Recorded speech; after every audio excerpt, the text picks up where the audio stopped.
All the content contained in this webcast is for informational purposes only.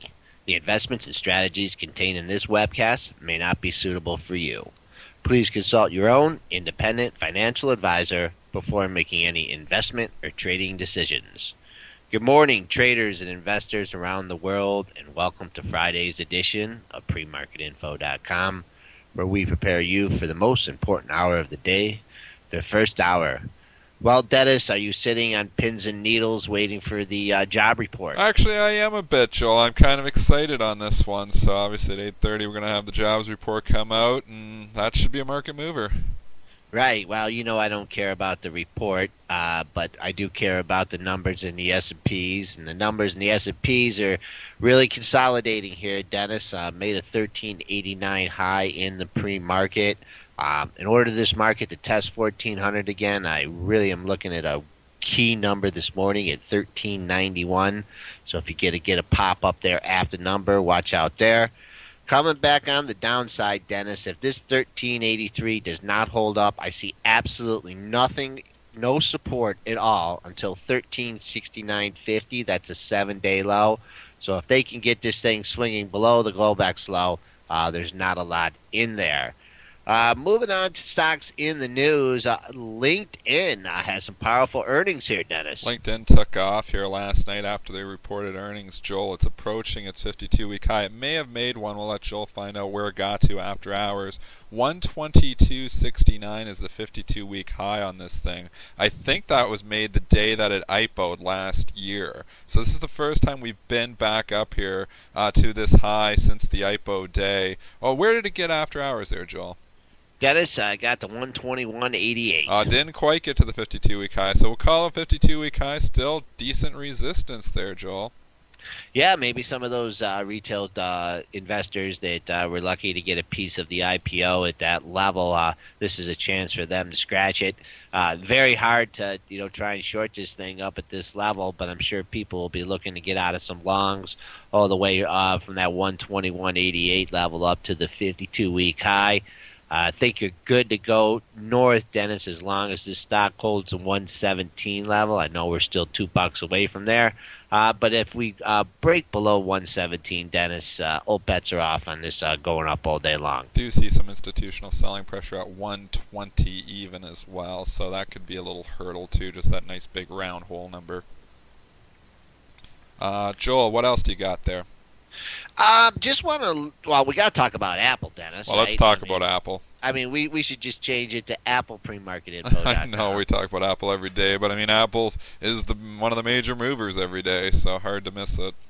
Yeah, I mean, we've had some actually some consolidation here after the break earlier in the week. Still hovering above that 580 level, very close to the area where the dividend players got in, 578, 585 area.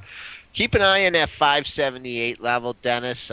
If that does not hold, I think we're going to go down and fill the gap at 567.69 from the earnings play. And then I think it's pretty wide open on the upside up to yesterday's high at 591.40.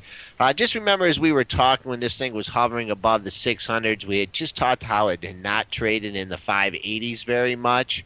And now it's coming in and it's consolidating in that area. So keep an eye on for that 578 area and also 591. I like that 578 number there too, Joel. 578.86 was the low 2 days ago. When the jobs number comes out, if for whatever reason it's not good and this thing starts taking out the 578 area, I'd look out below. Jobs number is good. Maybe we start drifting up. Keep an eye on yesterday's high of 591.40. But like I said, as long as this thing's below 600, I'm a little bit nervous.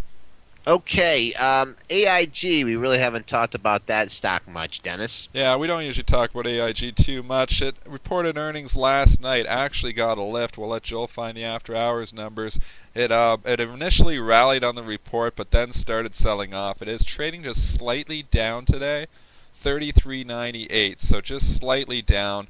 Actually, kind of coinciding this whole 34 area. We've had three lows in similar area. We had 3 days ago we had a low at 34. The next day a low at 33.80, and then yesterday we had a low at 34 as well. So this whole 34 area may act like a magnet here. Where to get to last night, Joel? 35.45, Dennis. Holy cow, somebody got really excited and they're hurting today. I mean, that's, whenever you're buying a stock above its 52-week high off an earnings report, there's often resistance the next day at that old 52-week high, so it better be a really good report. And obviously, that guy's probably regretting buying it up there. 35.05 is your 52-week high. Yeah, interesting pattern here, Dennis. Really have had consolidation here over the last really 4 or 5 days, or actually the last 3 days has been very well defined, Dennis. 33.80 was the low on Wednesday, and we made that 35.05 area yesterday. Just consolidating, let's call it 34.35. Breaks above 35, we could be off to the races. If the stock goes into reverse, expect some support for sure the first time at 34, but we break below 34, and this stock may be willing to give up some of its gains since the October low. Pfizer just came out with some news just a few minutes ago. They're stopping trials on their phase 3 Lyrica trial. So Pfizer down a little bit on that. It's down 23 cents. Trading 22.37 after closing 22.60. I don't think this is one of their major drugs, but whenever they stop trials, it's obviously a little bit of money lost there for them. So I think that's why the stock is trading down here, Joel. We haven't talked about Pfizer in a while. You look at the last couple of days, those coinciding highs from 3 days ago up in the 23 area is now getting to be significant resistance. The stock does start to break down here. I think the whole numbers just come into play on this. Obviously, $22 is probably going to be big. Yeah, and I think also if you do get a pop in this thing, Dennis, you had three lows between 22.51 and 22.58. The old triple bottom there. We're 20 cents away from there. So if you're trying an early long in this stock, folks, get your sells out at 50, 51, 52, 53, because it could easily get there on a pop. Coming back on the downside, Dennis, we had a series of lows at 22.28, 22.32. We are trading in that area, so pretty defined range here early in the session for Pfizer. We did get a pre-market low at 22.36. Avon Products had a huge pop right in the last 2 minutes of trade yesterday. News report came out. Obviously, this stock has been in play. Coty Incorporated had announced that they were interested in buying the company.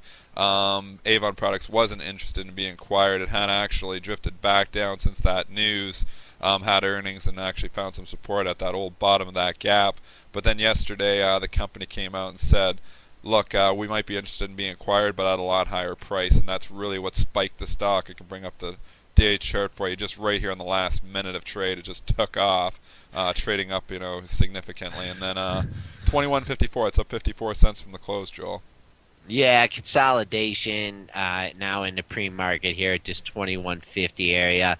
Did it get a spike up to 22.71 as that news was released on the close?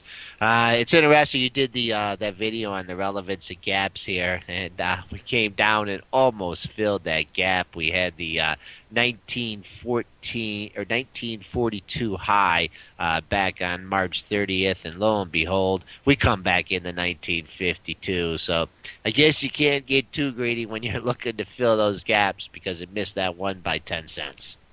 Kraft reported earnings last night too, Joel, KFT. Just for full disclosure, I do have a trading position on in Kraft as well.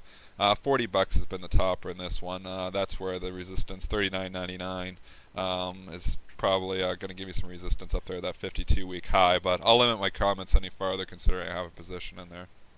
Well, someone got really excited in Kraft Foods. I don't know what the Kraft they were thinking because it got I see it right here at 40.92, Dennis, and I mean that stock moves a buck every 3 weeks. So to get that kind of move there in the pre-market or post-market, whatever you want to call it, that's pretty ridiculous. I will keep an eye on this $40 level. That's really have kept the lids on things here for the past few days, the past few weeks, the past few months. It's also an all-time high in the stock. Coming back in the pre-market, very spotty trades here. You did get a 4,500 share print at 39.16, so I imagine that 39.20, 39.16 level will be excellent support. Estee Lauder reported earnings here too, Joel, this morning. Stock is trading down significantly, actually. 61.17 right now after closing at 64.15. Symbol EL on that one. Looking at the chart here, 61.60, we had a low there back from about 2 weeks ago. And if you go farther back, we had triple, almost three lows right in the same area. 60.85, 60.85, and 70. 70. So you've got three lows right in that area. I mean, that's a nice little spot. If you're just playing from lows, highs, when you get three lows in a similar area, that area might come into play today. I mean, we're right there. It is trading 61.50, so only 70 cents away from there. Yeah, it spiked down on the news, Dennis. Made a low right in an area you were talking about, 61.17. Getting a little pop here. Gets above $62. There's a lot of open terrain, but I'd keep an eye on that 61 to that 60.75 level. Looks to be excellent support for today.